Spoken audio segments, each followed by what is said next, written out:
people. So we deliver workshops ourselves. And we also train up artists and arts organisations, and we also kind of advocate for the benefits of the arts for people with dementia. So that's who we are. And then I thought maybe I could tell you what we used to look like. So this is a range of how we used to look. I would say varied is one way that we used to look. There was some, I have to be honest, when I started, even before I started, I had some concerns about the logo and about the website. So the logo, I didn't like the handwrittenness because I didn't think it was very readable or legible, particularly for people with dementia. I didn't love the number 4, and I didn't love the colours. And it was really interesting because since we've launched the rebrand, there have been various comment pieces. Ben and the studio have done a great job of kind of sharing the work with different design agencies. And one of them said, the old logo was a little scary looking, with a harsh hand scrawl exacerbated by the black and red colour palette.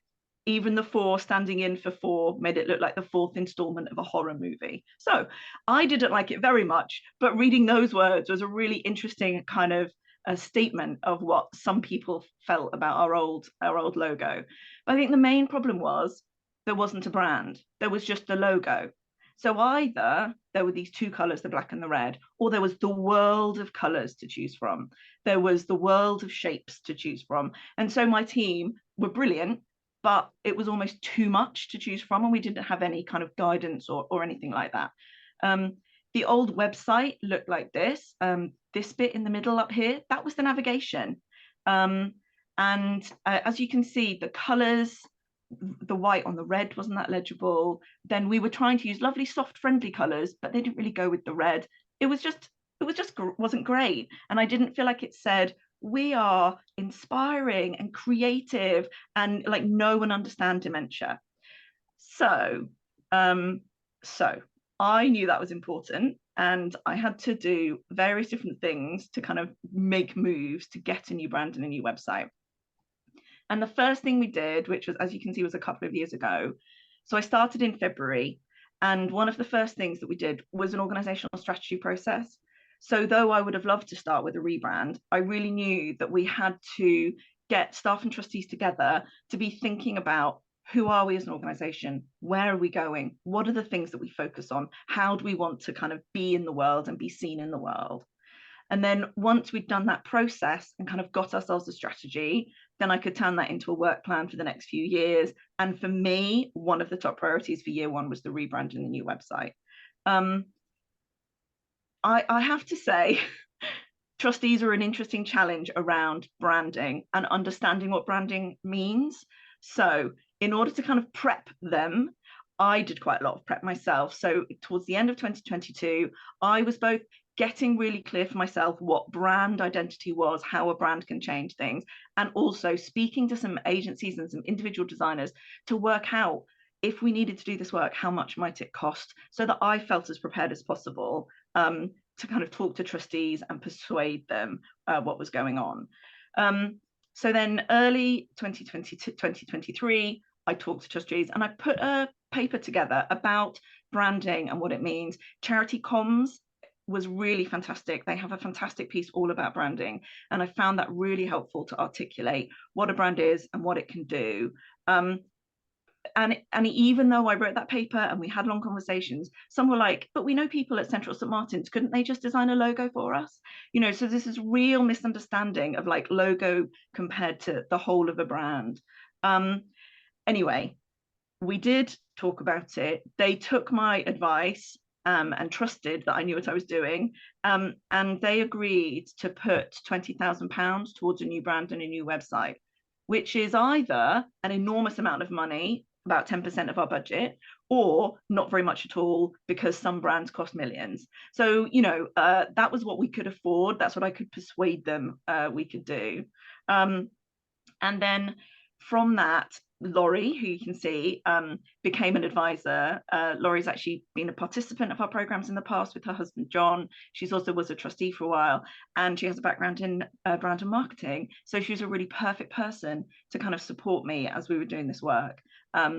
I wrote the brief for the agencies, which included quite a lot of detail, really, of like where we are, where we're going, but my current problems, what I felt it wasn't doing for us, what I thought the problems were, and where I wanted us to go. And then we shared that brief with designers and agencies we knew and kind of asked people to spread the word and got the proposals back. And then we held pitch meetings in May 2023, which was really exciting to kind of meet people who wanted to do the work and kind of their initial ideas. Then for the rest of that year, that was when the really hard work started. So I would say, so we put together a working group. Laurie will talk more about this because she was part of the working group, but it was a couple of trustees, some of my team. There were only 6 of us in our team in the first place, but there were 3 of us in the working group. A couple of people with lived experience as carers for people with dementia. And so that little group, there were 7 of us, I think, but that little group represented lots of different perspectives, which was really, really helpful. Then the first thing we did with Ben and his team was this day-long strategy session with the staff and trustees, asking us, and when we do the breakout session later, Ben will kind of ask some interesting questions of you guys that are similar to what we were asked there, to really expand our thinking about what we are as an organization, or kind of give them some clues about the details of how we feel we are, what we feel we are as an organization, who our participants and beneficiaries are. And that was a really good session. And I think because we'd done the strategy process the year before, there was real clarity and agreement about lots of those answers. So it felt like we were starting from a really strong point together. And then we would have meetings with Ben and his team every week, every fortnight, to really look at the details of everything that was happened. So after the strategy session, they wrote a big paper about the brand, like have we understood who you are and where you're going? Give us the okay that this is the right direction. And then here are 3 ways we could go. What do you like or dislike about those? And each stage we could kind of give them feedback, and they would refine and come back with the next stage. And the working group would think with them again about all of that. So really, there was a lot of intense working, like I said, weekly or fortnightly meetings for a couple of months to really get to the clarity of who we are and what we wanted things to look like. We had a fantastic element, which Laurie again will talk about wanting to involve people with dementia themselves, as well as more people with carers and more of our wider stakeholders. So Ben and the team ran a design process, workshops really for those people to create pictograms, icons that we're now using as part of the brand. So that was a really important part for us of that co-production, was not just the working group with people with lived experience, but also going out and having, more trustees, funders, partners from theatres, as well as our participants with dementia and their carers, all contributing to that kind of look. And then after Ben and the team had really got the brand sorted, then we could implement that in the website. And again, that took us time. We really needed to think about what we wanted, where, how we wanted to present it. And that was really exciting, because that is the most public face of us as an organization. And all of that was ready in January this year when we launched it. And now we look more like this. So this is the new logo, you can see that kind of starburst. We also look a bit like this. So these are images. The squares are kind of what we might use on socials to advertise our programs. You can see that the pictures aren't perfectly square, that kind of cutout feel in the pictograms, that palette with brushes for Central St. Martin's, or the pen and ink from the Holbein one, or the announcement megaphone on the artist opportunity announcement. This sense of things being kind of cut out. And so the pictures aren't perfect rectangles. We've got this cutout feel across the whole brand, which for me feels really exciting, but also much more uplifting colors, much more joyful. It just feels more friendly and engaging. And also just thinking about the photographs we're using, those kind of more close, where you can see the joy on people's faces, the connection between people. And when I'm thinking about the impact, partly it's how we look when people come across us. So hopefully we look clean and clear. We look joyful and friendly and creative. And for me, that just means we look like we are. If you'd met us at a program, that's what you'd think. And it's really good now that our brand says that. It also means we can be consistent across all of our communications and socials and newsletters and all of that kind of stuff. And I think I'd like to think that people will look at this stuff on socials and go, they look great, and come to our website and think, how can I get involved? Or how can I support them? Or I'd love to learn from them. I know in January, before the launch, someone came on our training and they literally said, I wasn't sure what this would be like having been on your website. And I feel like low expectations like that is not a great sign for any organization. But now I'd like to think people think these look good. I'd like to know more about them and read more. I think we'll get more engagement on socials. I think we'll get more people coming on our training. I'd like to think we'll get more people wanting to work with us, whether that's artists or museums or galleries or community organizations. Hopefully more people donating or wanting to support us. And yeah, people just feeling excited about who we are. And, you know, previously our fundraiser would sort of be embarrassed of our website. And if a funding application said, what's your web address? She'd like, oh, please don't look at it.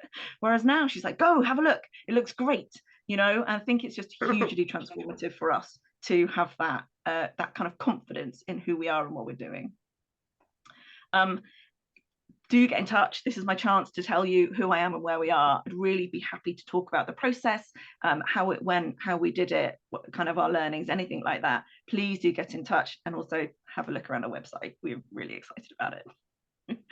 And now I'll hand over to Laurie. Hello, everyone. I'll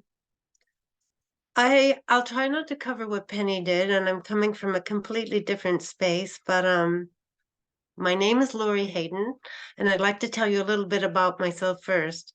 I'm an American, and I've lived and worked in London for the past 35 years. I've been part of Arts for Dementia for the past 10 years. In 2014, my husband, John, was diagnosed with a rare form of dementia called PCA, posterior cortical atrophy. John didn't forget things, but he saw the world through broken pieces like a jigsaw. And after the diagnosis, which was devastating and life-changing, our lives did indeed become a puzzle. As we were trying to find our way through the world of ALS, we were introduced to and took part in various art, music, and dance programs offered by Arts for Dementia and other organizations, which made all the difference to our world. In 2016, I became a trustee for Arts for Dementia. And when John sadly passed away in 2018, I became a spokesperson for what a difference the arts and the community involvement made to someone's journey with dementia. I am no longer a trustee, but last year I was appointed as a consulting advisor to the charity and to Penny. At present, I also work with other organizations on dementia programs, including the Rare Dementia Support Group at UCL, the Garden Museum at Lambeth Palace, and most recently, I was appointed to the staff of the Royal Household at Buckingham Palace to support programs with dementia. I've asked to speak a bit to you today about my lived experience with John, my approach to the advisory role and the role that the groups took in the guiding process, and how the agency was selected. I'll try to do that all within my 10-minute slot, Anna, because I could speak for hours about my lived experience with dementia, and I have, but I won't. This part's going to be, some of my talk is written and some's off the cuff, so bear with me. My lived experience with dementia. John and I had been together for nearly 40 years. We were best friends, and we just retired, and John got diagnosed with dementia. I mean, my God. We started to take part in programs which I would never have dreamed of, but with Arts for Dementia, Ballet Rambert, Singing for the Brain, Sculpture at the Garden Museum, Art Appreciation at Hampton Court. All these organizations and the programs are so important to everyone. Two stories I'll tell you about. Well, maybe because John was encouraged to sing with Singing for the Brain, I took him to the opera, and Alfie Boe was on the stage singing If I Loved You, and John started to belt out and sing with him. But I couldn't do anything about it because John would have thought he was doing something wrong. So John sang a duet with Alfie Boe at the Royal Opera House. Ah, well, another time we were somewhere at a program, and I was a bit disheveled because these programs help support the carers. I'm a bit disheveled. I get there, John looks princely, and I'm having a cup of tea, and I hear someone interviewing John and say, "How long has your wife had Alzheimer's?" And John looks at me and says, "I don't remember." I mean, so it made a difference to us both, got us out the door to spend time with people who understood our situation and made us both comfortable, especially me. It helped me be amongst others in my situation and know that I was not alone. It was so important to my own well-being to become part of Arts for Dementia and their team all those many years ago. I feel I have certainly come up the ranks. After my appointment as advisor to Penny and her team last year, as she said, my first challenge was to help rebrand the charity and to update the website. That's a major undertaking. Where does one start? I'm glad Penny was in charge of handling the trustees. Luckily, besides having firsthand experience in living with someone with dementia, before I left work to care for and share John's journey with him, I worked in the city as a corporate brand and identity director, working with agencies and clients on all aspects of creating and developing a brand. Penny had an ace in her pocket. That was after being appointed as a selected agency, Never Dull, Ben took the reins and drove the process from day one. Penny and her team responded well to Ben and his team and their suggestions and guidance. It was an exhilarating learning process for everyone. Never Dull's approach allowed for and encouraged co-production with people with dementia. As Penny mentioned, a working group was created with the staff, trustees, and program participants who were the carers, and we got them involved in developing ideas and giving feedback at every stage. One of the key staff at Arts for Dementia, Roberta, lost her dad to dementia. And one of our trustees, Peter, has a partner living with dementia.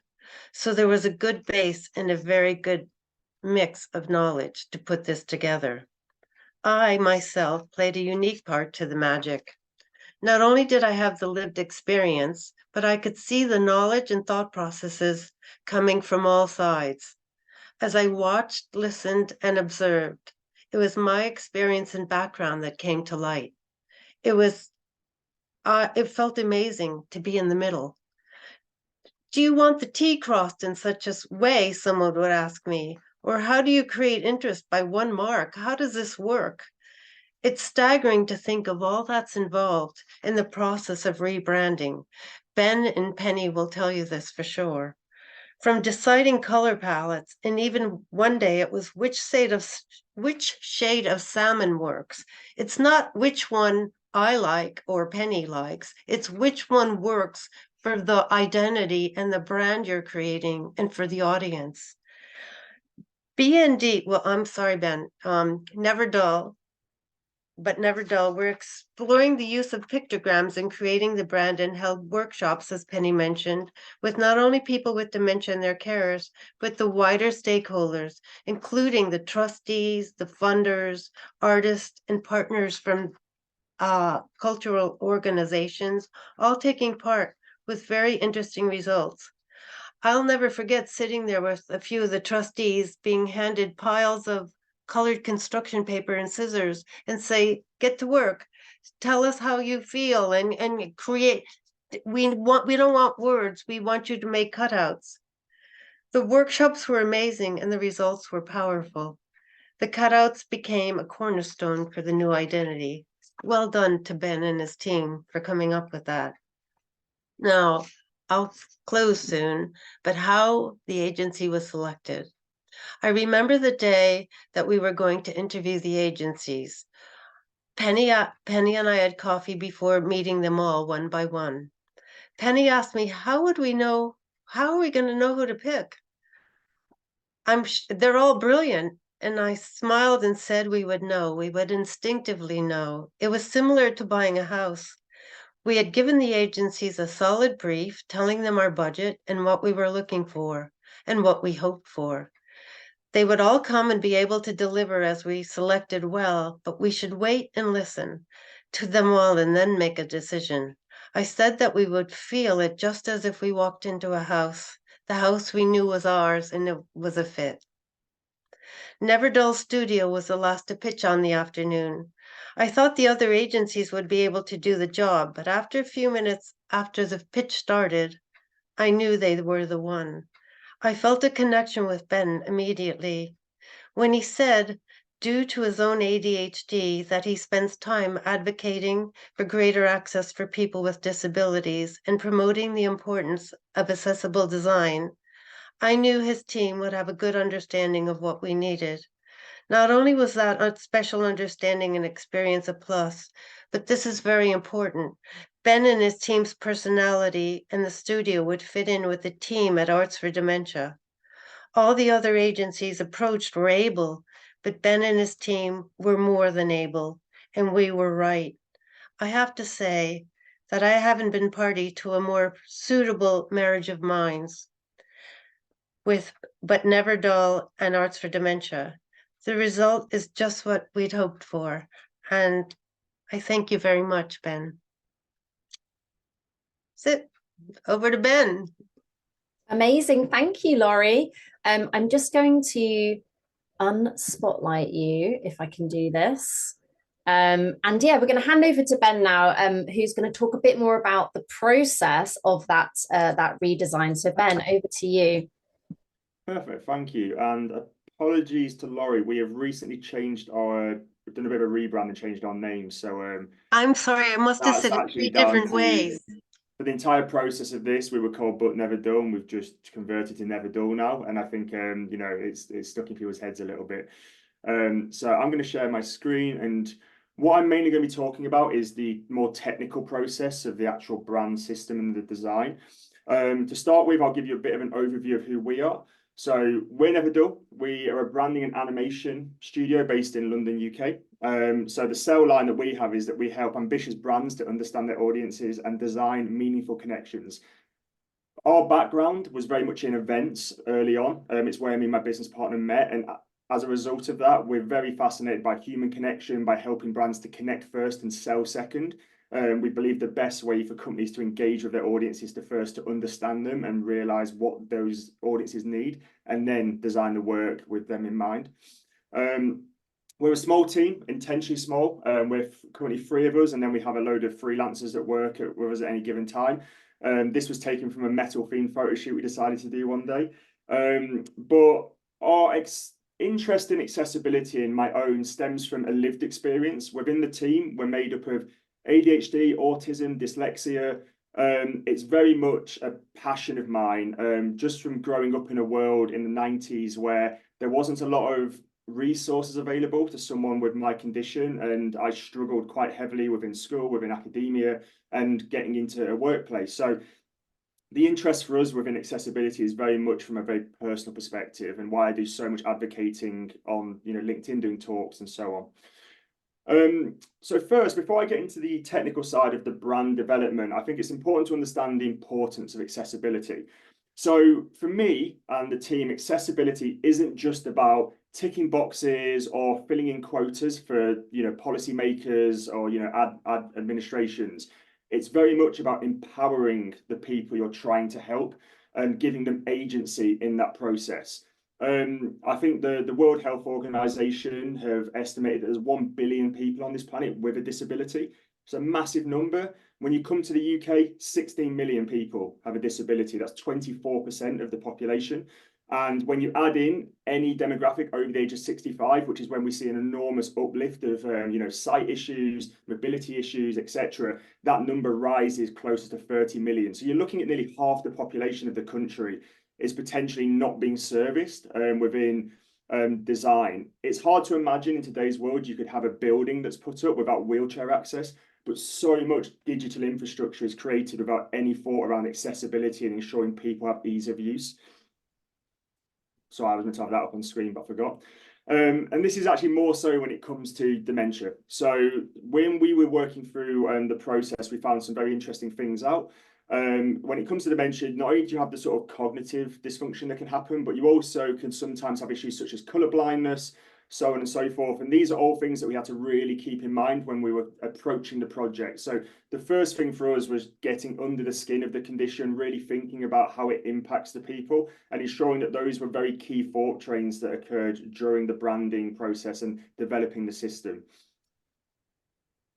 Again, design with empathy. So 1 second, I've actually got a note on this. So that was it. So a big thing for our process with Arts of Dementia was realistically trying to show the human element to people with the condition. That I personally feel, and sadly I lost my dad to cancer at the start of the year, and I saw him go through a similar thing. When you have these conditions, you're almost dehumanized in the aspect of people like to focus on the beginning point and the end point, but they forget there is this huge middle point to any kind of lived condition, such as dementia. So a big part of how we approached the start of this project was from an empathetic standpoint. It's why we pushed for strategy sessions. It's why we wanted to meet people who are actually living with the condition to ensure that the work we were creating and the conversations we were trying to have were as empathetic and actually connected as best as possible. So to start with, I'm just going to show a brief overview video of the branding that took place, and then I'll go into more breaking down the systems.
Okay, so that was just a brief overview of kind of all the work we carried out. No, not again.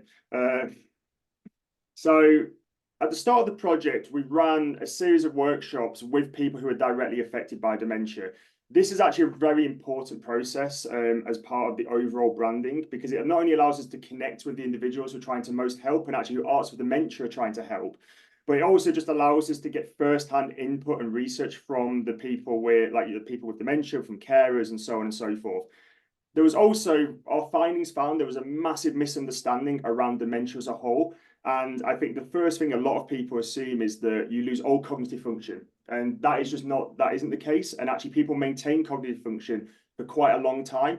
And a big part of this aspect was to show the agency people with dementia still have, the ability they have to still create complex imageries and illustrations, and actually just again humanize the condition for the general public. And from this, what we basically ended up developing was stuff like this. So the exercises, we asked people to create pictograms around things like, what's your favorite music, what's your favorite place. We engaged with the Arts of Dementia team at this stage to create these questions. I think the questions we originally came up with weren't quite right because they were a bit leading or a bit too confusing. So that's where we had to work with Arts of Dementia to make sure that the questions we were asking were suitable for the intended audience. And then we kind of went into some rough vectors. You can kind of see already where this pictographic language came from. So we kind of then took these into scans, vectorized them, and then that just allowed us to start playing with some design language as we evolved the process. So moving into the visual system, colour is an enormous part of any branding project. Colour psychology and colour theory is huge across the world. But when it comes to dementia, and as I mentioned, there's a tendency that sometimes you can develop colour blindness with the condition. So that was something we instantly were thinking about. And we did a lot of rigorous testing around colour. So on the left was one of our early kind of colour testing boards where we were putting every colour contrast together and working out what were the weaker points, what were the strengths. We were also using things like Adobe Colour Picker, Stark, to help test these colour palettes together and making sure that they were always kind of achieving AA or AAA rated levels. I think a big thing for Penny from the beginning and the team was to ensure that there was at least a AA standard occurring within the digital platforms. So doing this kind of due diligence with colour checking when it comes to accessibility is really important. Ironically, we found that blue is the worst colour you can use for dementia. And that's quite interesting when you've got the forget-me-not and you've got so many dementia platforms that are naturally go to the colour blue. But even Alzheimer's research has on their website, Alzheimer's Society have that you shouldn't use the colour blue. So I'm not too sure what's happened there. But anyway, we led with a completely different palette in regards to and we didn't use blue as the primary colour, pushing against conventions a little bit. And as you can see, this is kind of a bit of the core palette in the making. We always had a primary colour and then we had a sort of more tertiary, secondary, lighter colour that could be going in contrast with one another. In terms of typeface, we went through a rigorous round of testing with typefaces. I think we initially presented 4, that then changed to another 3, and then we went back to showing 4, and then we picked a final 1. But we landed on Figtree. Figtree is an incredibly accessible Google font. It's designed with high ascenders, low descenders in terms of the stems of the letter forms. Everything kind of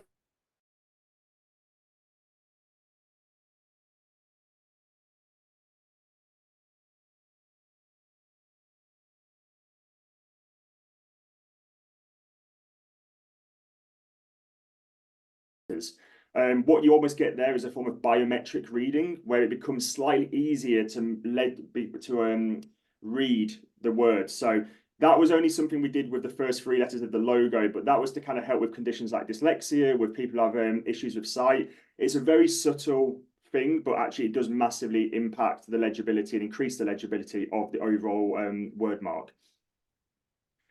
So going back to the pictograms, as you can see here, this is kind of what we developed those early, workshop renderings into, and we created a suite of pictograms co-produced with people who were affected by dementia that then Arts of Dementia could use not only in their own work, but more importantly, keep expanding. They could go into and actually run workshops like this again with people there, with people affected by dementia, and keep building this compendium of iconography and pictograms out. So it's a never-ending cycle. And I think for us, there was something quite beautiful in the idea that the people at Arts of Dementia are most trying to help having an integral part in that branding and brand tone of voice. What we did then was, as you can see here, we kind of broke these up into categories and genres. So you had the primary icon, which is in the dark kind of aubergine color, and then the secondary is in the lighter purple. And these are what they can then go instantly into a toolkit. They can pull out and actually just place into designs and as part of the brand system. So for us, we were trying to make it as easy as possible for the Arts of Dementia team to engage with these icons and ensure that they knew how and when they should be used. But also this was a big back and forth with us and Penny's team. There was a lot of back and forth about, is outdoor arts, is a tree correct, like right for that, and so on and so forth, and etc. So I think we tend to work incredibly collaboratively, and I'd always urge everyone to try and be as collaborative as possible with any creative agency or creative assistance they get, because that for us is just where the best work happens. And as you can see, this is how it started to come together. So one thing we were very keen on, and one thing we made sure was that there was no overlapping elements. There's obviously the drop down on the website, but other than that, everything has its own place. It's compartmentalized. You can't get visual overload. You can't get overstimulated. It's got very clear hierarchy, and it's very easy to read, and each piece of designed asset. And that's because although the core audience that Arts of the Dementia are engaging with aren't necessarily those who have dementia, they are those who are affected by it in terms of spouses, in terms of, you know, any people associated.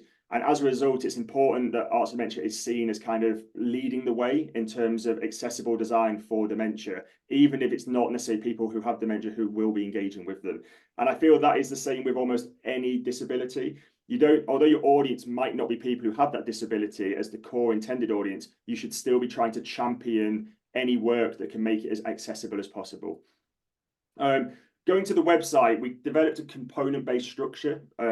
So what that essentially means is we built the entire website out of a selection of different components. So you had a series of call to action components, as you can see with Cockpit Studios. You had, you know, different images, different drop-down menus, etc. And then we use those to develop every page on the website. That's actually a much more cost-effective way of building a site and actually making sure it's a lot more consistent. So instead of trying to do every page as a fully bespoke option, you can actually just then create 15 to 20 different components using the brand system and then slot those into one another, which is, as you'll go through the website, you'll see that if you do go through the website, you'll see that some of these things appear in different areas, or they have a slightly different color or slightly different imagery attached to them. So jumping into the logo very shortly, and I'm going to pass back to Laurie just to talk a bit more depth in a moment. Logos are quite interesting because logos aren't really what your brand is. Logos are just identifiers. I think people get hung up quite heavily on logos, and they are an important factor, but effectively they're there to be an identifier. A core aspect for the logo design within Arts of Dementia was this premise of a guiding light. Dementia and any kind of illness in that area is scary. You get any sort of diagnosis like that is scary, and it's kind of there's a lot of unsurety, there's a lot of what's going to happen next. And I think what we liked about Arts of Dementia and the people we spoke to was that it was very much a platform that helped people on their journey. It never tried to say it was curative. It never tried to say it was medical. It said it was a kind of a guiding presence to help people forward into the next stage of a new existence and a new way of living. And as a result of that, that became kind of the core content, or sorry, the core theme for a lot of the logo development we were generating, was this idea of a guiding kind of North Star to like take people through murky waters into a new destination. And as a result of that, we've started off by developing these kind of 8 different iterations of what a guiding light could be. So you had things from a more kind of floral element, which sort of was a star, but also kind of riffed off the forget-me-not. You had more of a lighthouse design. And then you obviously ended up with what we did have, you had a windmill kind of in the bottom left in terms of a star design. But what we did end up with was this design, which makes no sense in terms of logo design. It does not make sense. There is no symmetry. It's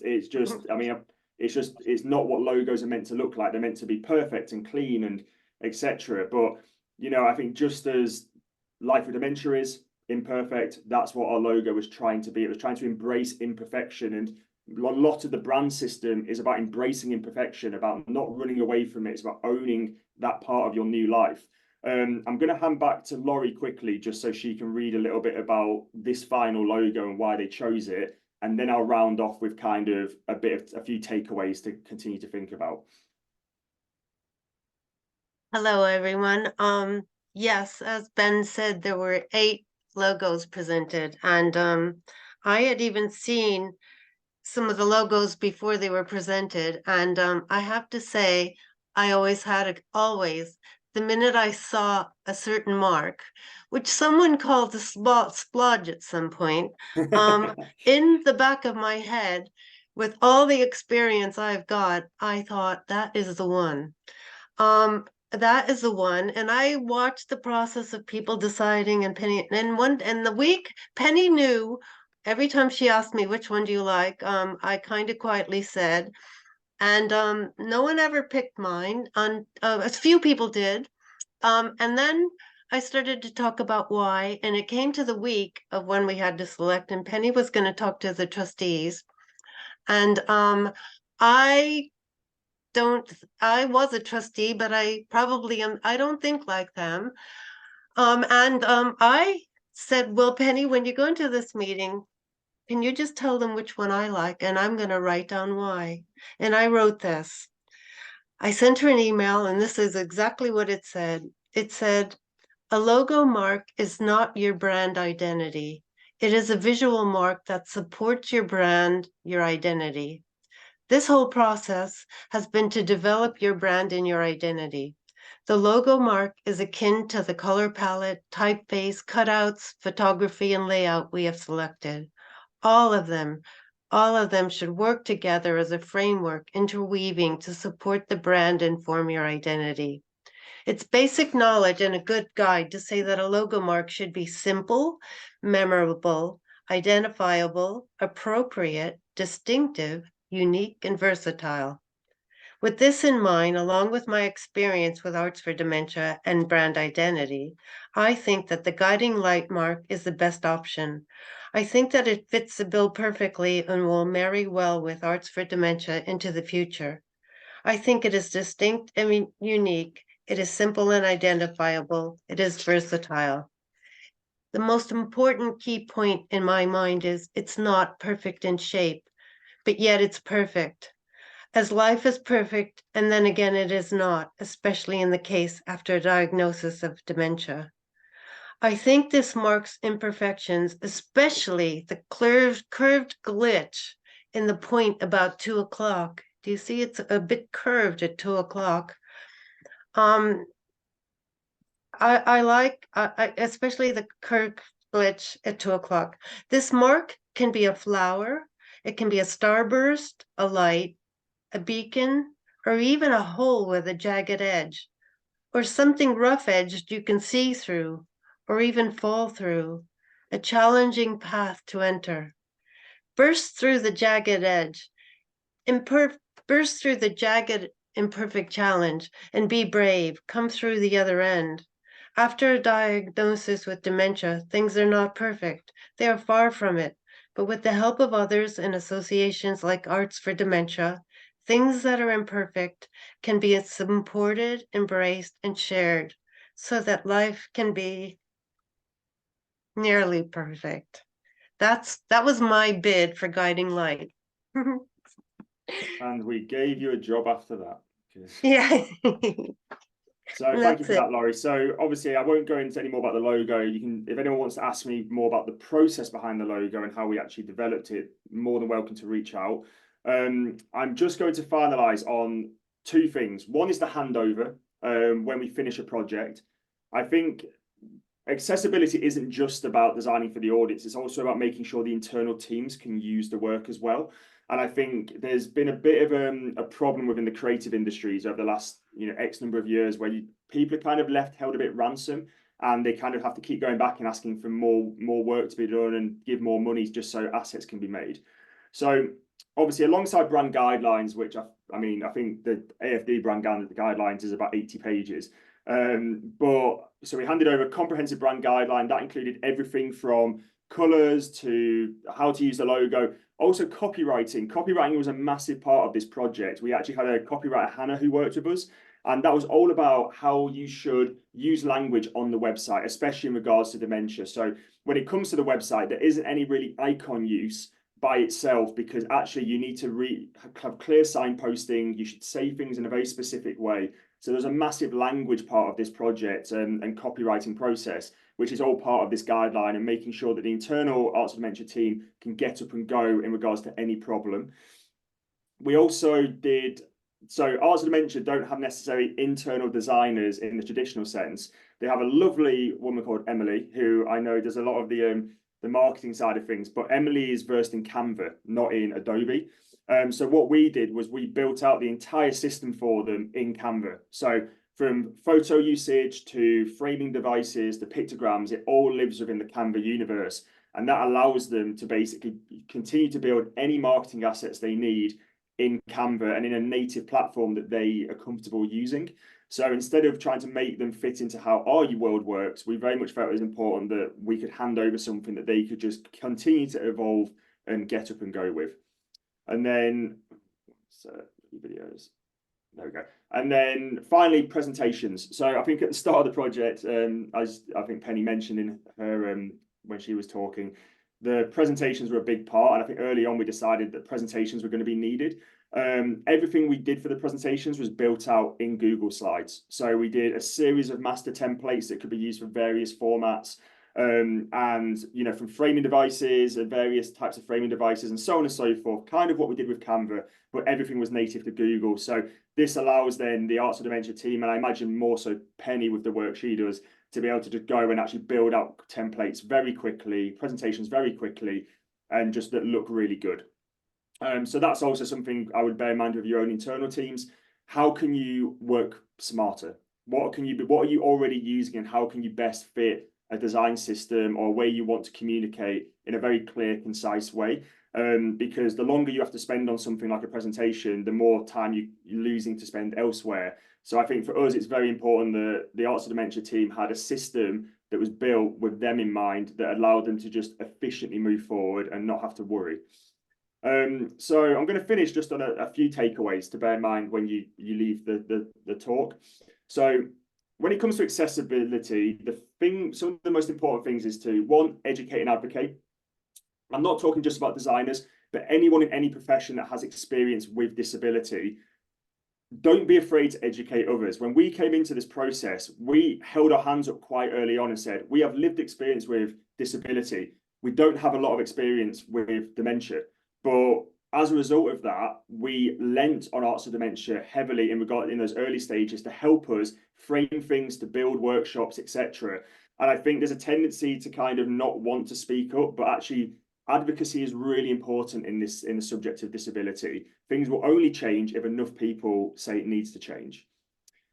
So collaborate across disciplines, kind of a similar thing, but actually this is more, I guess, if you're in marketing and you want to work with someone in design, it's really important that you understand the pressure points that each discipline is understanding, even if that's policy making versus actually someone who then might implement that policy. It's really important that you understand the pressure points so you can work together and make sure everything is as smooth as possible. This was one of the best projects I've worked on in terms of efficiency and smoothness and no issues. But I think that was very much because we had an open dialogue. We wanted to learn from the Arts of Dementia team. They were happy to learn from us, and I think we all trusted each other's vision. But that was very much because we were so willing to collaborate and not just no one tried to put themselves on top, so to speak. So harness technology. AI is brilliant. I don't care what anyone says. I'm not saying you have to start replacing jobs with it, but actually a lot of the AI engines that are out there and learning systems are actually very useful when it comes to testing accessible design. So I was saying about the Figma, we used a Figma plugin called Stark for the website. It's not AI generated, but it's a new form of technology that actually allows you to scan your designs and see certain accessibility markers. We mainly used it for color blindness. So what it does is it stripped out all the color for different types of color blindness in our designs, and we could then test to see if buttons were legible still and so on and so forth. So harnessing technology is really important in today's world. I know there are some people I even come across that are very technophobic and they're like, oh no, I'm a traditionalist, blah, blah, blah. But actually understanding technology can massively help people with disabilities and actually just make the process a lot smoother in general. Test with real users, really, really important. It's when going back to the first workshop we ran with people affected and impacted by dementia. You're never going, like, nothing you read online can ever prepare you for actually speaking to someone in person.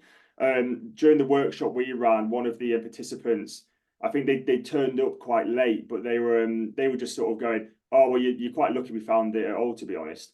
And that level of kind of self-awareness and humor instantly gave us an insight into what people are like who are living with dementia that you can't read about online. You can't get that. You can't look someone in the eyes. You can't get a sense of their personality.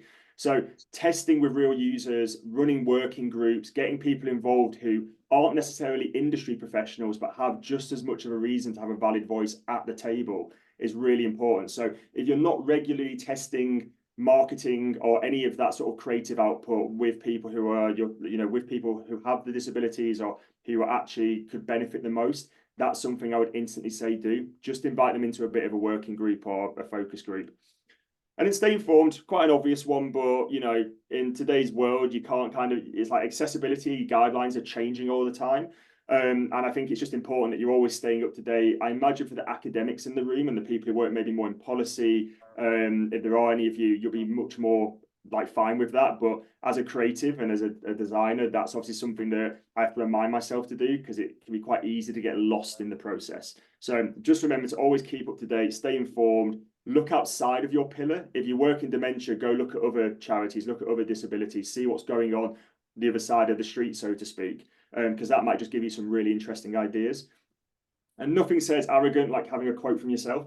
I didn't create this slide, my designer did, but a big thing that I've always said is you can't design for everyone, but that doesn't mean everyone can't feel designed for. So if you try and design for every disability, you will fail. It's not possible. Like, there are too many of them. Even just in neurodiversity, there's too many conditions to actually fully create an 100% accessible product or website or design system. But what is important is you engage with the people who are central to that conversation, and you make sure that their feedback is taken on board and you implement that into your brand, your company or organization. Because although that means you won't be able to design for everyone, it does mean that you'll be able to make people feel like you have created something that's got them in mind. So I'm going to leave it at that. Yay. Obviously, that was a lot to get through in a short space of time. If anyone has any questions they want more in-depth knowledge about certain processes, such as the website or anything like that, just get in touch with me. I'm more than happy to answer any questions. But I'll go back to Anna and